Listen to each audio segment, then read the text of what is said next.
We want to talk about Jared Kushner because he's going up for round 2 here today.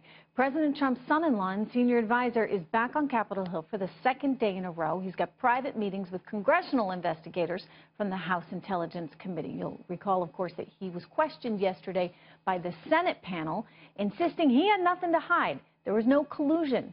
The president praising Jared Kushner, his son-in-law, and he actually mocks the investigation, saying, and I quote, "Jared Kushner did very well yesterday in providing he did not collude with the Russians. Witch hunt.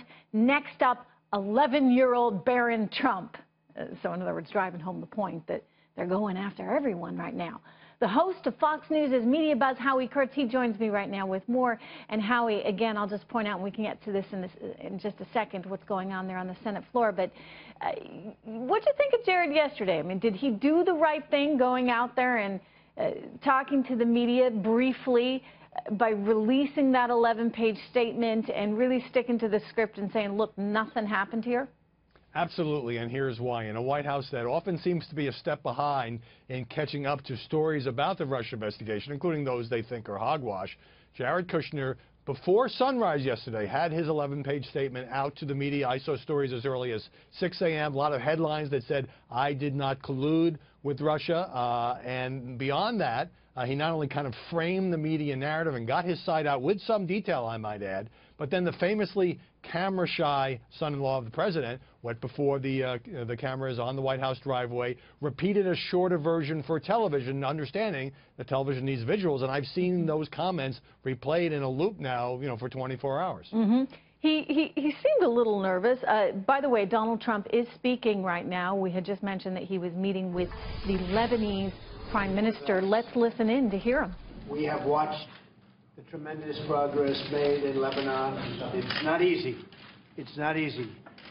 But he's fighting many fronts, and they've really developed great relationships with our representatives and with me. And, Mr. Prime Minister, it's an honor to have you in the Oval Office. Thank you.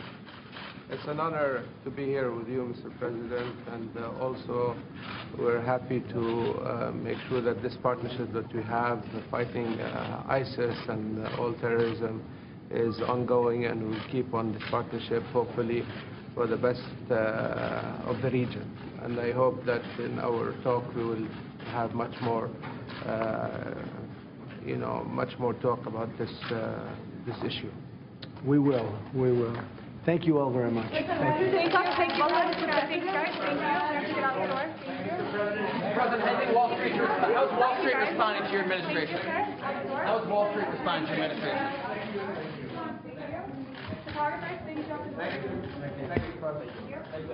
Thank you, President.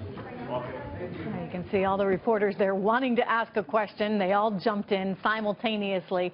But Donald Trump just posing for the cameras there in that photo op with the Lebanese Prime Minister. It sounded like some of them, of course, want to know about Jeff Sessions and whether or not Jeff Sessions is going to stay on as the Attorney General of the United States. I'm back with Howard Kurtz. We were just talking about Jared Kushner and the statements that he made yesterday. Howard Kurtz praising that move that you saw from Jared, where he came out and spoke to the cameras. Let's turn to Jeff Sessions right now. Do you think the tides are turning, Howie, given what the president tweeted recently, calling him the beleaguered AG, and this sense that now maybe he's looking around to potentially Ted Cruz or Rudy Giuliani? Both of whom have said they're not interested in succeeding Sessions.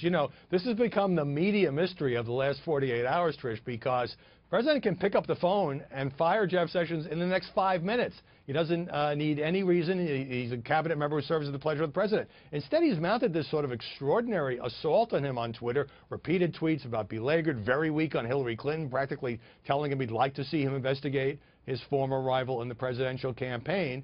And there's a lot of media speculation now about if that happened or if Sessions resigned, would it be one step on the road to getting a new AG who might fire Robert Mueller? So, but how isn't this deliberate? I mean, my sort of sense of this, and I think that if there's one thing that Donald Trump really gets, it's the media and how they kind of live by all these little drips and drabs, is that he is trying to influence also his base, because it might throw his base off if he just came out and said, boom, you're gone, to Jeff Sessions. But at this point, he's sort of bringing people along, suggesting that Jeff Sessions isn't really doing all that good a job. So when and if he eventually fires him, it'll make sense to people.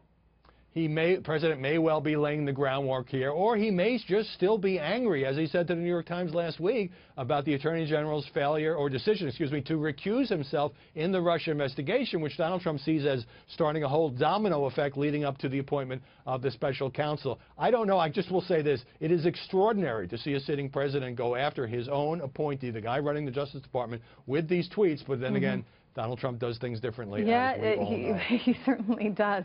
All right, Howard Kurtz, thank you so much. And of course